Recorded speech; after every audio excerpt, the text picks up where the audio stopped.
আসসালামু আলাইকুম। আজকে বানাবো একটা কেক।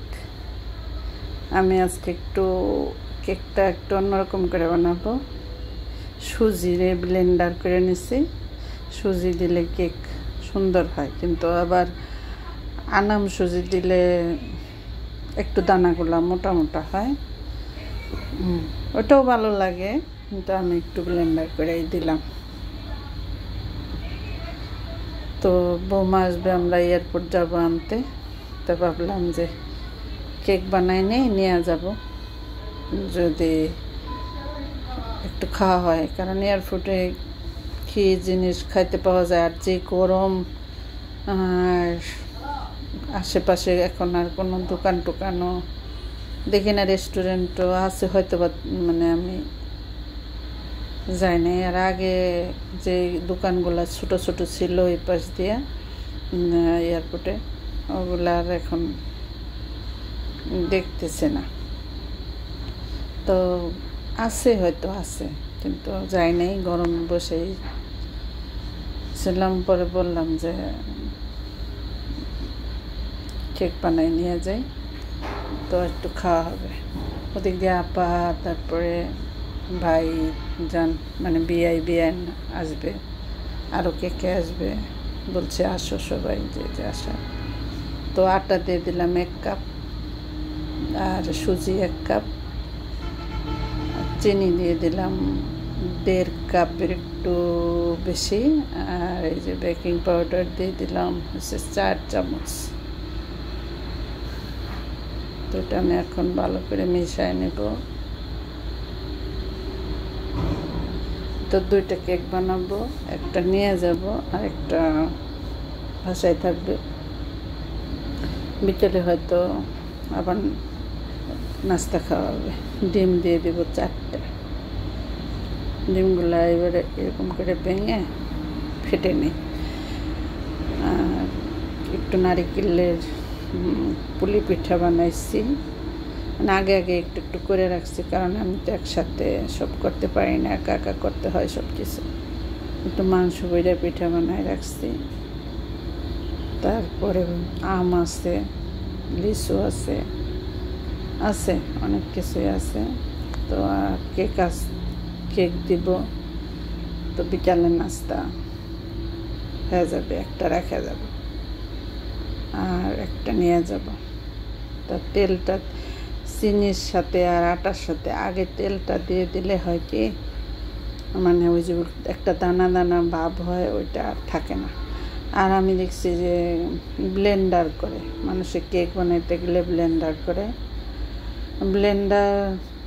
করলে আমার কাছে মনে হয় যে না, কেকটা একটু কেমন যেন লাগে আমার কাছে। আমি যেটা এইরকম যে প্রসেস করে বানাই, এরকম হয় না।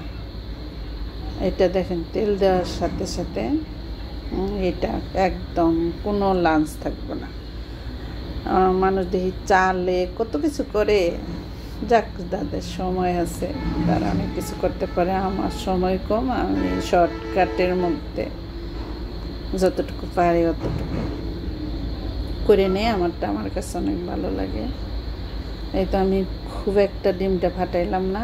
এখন এটার সাথে যখন গোটা দিব, তখন হলো এটা শক্ত হয়ে যাবে, ডিমটা এমনিতেই মানে গোটা হয়ে যাবে, একদম সব কিছু শক্ত হয়ে যাবে আস্তে আস্তে। ডিমটা দিলে, তেলের সাথে ডিম দিলে একদম। দুধটা দিব শেষে, ঠান্ডা দুধ। দেন দুধটা ঘন হয়ে গেছে, ঘি উঠে গেছে দুধের মধ্যে। কয়েক দিন ধরে জাল দিতেছি। এখানে মনে হয় 2 কেজি দুধ ছিল, আজ সব আনছিল বাজার থেকে। দুধটা অনেক ভালো ছিল। তা মনে হয় 1 কাপ খাইছি। আর এই দুধটা এরকম জাল করতে ঘরে ঘন হয়ে গেছে, একদম ঘি উঠে গেছে। আমার খাইতে ভালো লাগে না, তো ভাবলাম যে কেকে বানাই নি। এখন মেয়ের একটা রেসিপি, মেয়ে বলে, আম্মু আমি একটা রেসিপি বানাবো। বলে আচ্ছা ঠিক আছে বানাও, আপুরা আসবে। তো আপুদের জন্য একটা আমি রেসিপি বানাবো। মানে আচ্ছা ঠিক আছে বানাও। পড়া রাইখা তুমি রেসিপি বানাবা। আচ্ছা সমস্যা নাই, একটু বানাই। আচ্ছা ঠিক আছে। তো এটা আমি দুধটা জাল দিয়ে নিচ্ছি, অত ঘন করি নাই আর কি, গরুর দুধ। এখন দিয়ে দিব চিনি,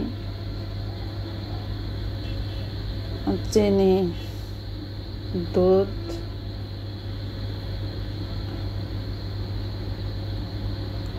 একটু বড় করে বানাবো, কারণ হচ্ছে বলতেছে মেয়ে যে আম্মু একটু বড় করে বানাই, কারণ মানুষ তো বেশি, সবাই মিলে যেন খাওয়া যায়। আচ্ছা ঠিক আছে করো। তো গুঁড়া দুধ দিয়ে দিলাম। এটা হচ্ছে ডিপ্লোমা, আমি ডিপ্লোমার চা খাই ওইটাই। আবার কনডেন্স মিল্ক বানাইছি, কনডেন্স মিল্কও একটু দিব। কনডেন্স মিল্কটা দিলে ভালো লাগে খেতে, মজা হয়, অনেক স্বাদ হয়। তো সবাই দোয়া করবেন আল্লাহ যেন বৌমাকে সুন্দর মতন আনে পৌঁছায় দেয়। এত গরম বাংলাদেশে এসে কি করবে। আমি এইটার মধ্যে যা দিয়ে দিলাম একটু, ওই যে কী বলে, এটা আগে ঢেলে নেওয়া উচিত ছিল কনডেন্স মিল্কটা। আর আমি একটু দিয়ে দিলাম হচ্ছে কর্নফ্লাওয়ার, 2 চামচ কর্নফ্লাওয়ারও দিয়ে দিছি। মেয়ে আবার একটু আটাও দিছে। জাম্মু এতগুলো কর্নফ্লাওয়ার দেওয়া যাবে না, কারণ জিনিসটা বড় হবে। তো একটু আটা ময়দা দিয়ে দিই। আচ্ছা ঠিক আছে দিয়ে দাও।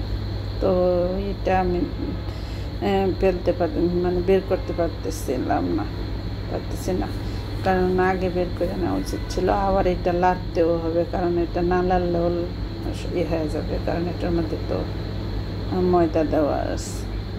তো কনডেন্স মিল্ক মিশাইয়ে দিয়ে দেবো আর কি। কনডেন্স মিল্কটা দিলে জিনিসটা খেতে মজা হয়। তো আমি বলতেছি মেয়ের যে এটা আমি করে দিই না, কারণ তুমি হয়তো বা লাড়তে পারবে না, চামচটা গরম হয়ে যাবে। আবার হচ্ছে ওর মেয়ের হচ্ছে পরীক্ষা, হাতটা যদি পড়ে যায় তাহলে সমস্যা। তো করতে চাই, মানে দেই না আমি, জন্য আমার সাথে রাগ করে যে আমাকে কিছুই শিখতে দাও না। তো প্রায় গোনা হয়ে গেছে। আল্লাহ শিখার তৌফিক দিবে, এক সময় শিখো। এই তো এটার নাম হচ্ছে শাহি নবাবী জর্দা সেমাই, নবাবী সেমাই। তো এইরকম করে তো আস্তে আস্তে মেয়েরা করতে করতেই শিখার আগ্রহ থাকা লাগে। তো এই তো করতেছে। আজকে হয়তো একরকম হবে, আমি একটু হেল্প করলাম। আরেকদিন বানাবে, ওদের বাড়িতে বানায়। আর যে ননদ আসলে ওই মা ওইরও আবার এটা সেটা বানানোর খুব মানে আগ্রহ আছে, বানাইতে পারে। তো মিমের তো সময় নাই, তারপরেও ডাকে মিমা আসো, দুজনে মিলা বানাই। তো বানায়, এক সময় বানায়, বলে যে আম্মু আপুর সাথে এটা বানাইছি, আজকে এটা বানায় খাইছি। আবার আমার এক সময় জিজ্ঞেস করে, আমারটা খেতে ভালো লাগে, তখন আবার আমাকে বলে যে মা ওই এটা কোন বানাইছিলেন, ভালো লাগছিল, এটা কীভাবে বানাইছেন যেন।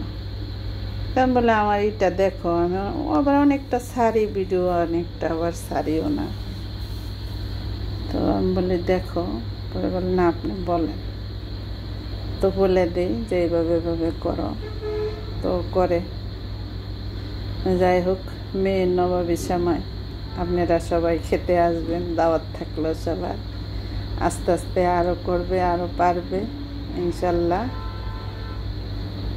তো কিশমিশ, কাজু বাদাম এসব দিতেছে ঠিকই, মেয়ে কিন্তু খাবে না, অন্য কিশমিশ খায় না, বাদাম টাদাম এগুলো দিলে খায় না। এগুলো দিলে কিন্তু অনেক টেস্ট হয়, জিনিসটা ভালো লাগে, কিন্তু আমি খাই না, খেতে পারি না। তারপরেও এখন একটু ওদের শ্বশুর সবার সাথে থাকতে একটু খাওয়া একটু শিখছে, হয়তো ঝুট করে হলেও একটু শিখছে। আমার বাসায় আসলে আবার সেই যে যা তাই, যেটা বলবো না আমার খাবো না তো বলছে, শেষ একটু নারকেল দিয়ে দিতেছে। আমি বললাম গুঁড়া দুধ দিয়ে দাও, সুন্দর লাগবে, বলে কি না কত কিছু দেয়। আমি তো তো 3 লেয়ার বানাইছি, আজকে 4 লেয়ার বানাই। মাম্মির নববর্ষের সময় আর আমার কেক রেসিপি আপনাদের কাছে কেমন লাগলো একটু কমেন্ট করে জানায়েন। তো ভালো লাগবে। আজ এ পর্যন্তই। আসসালাম।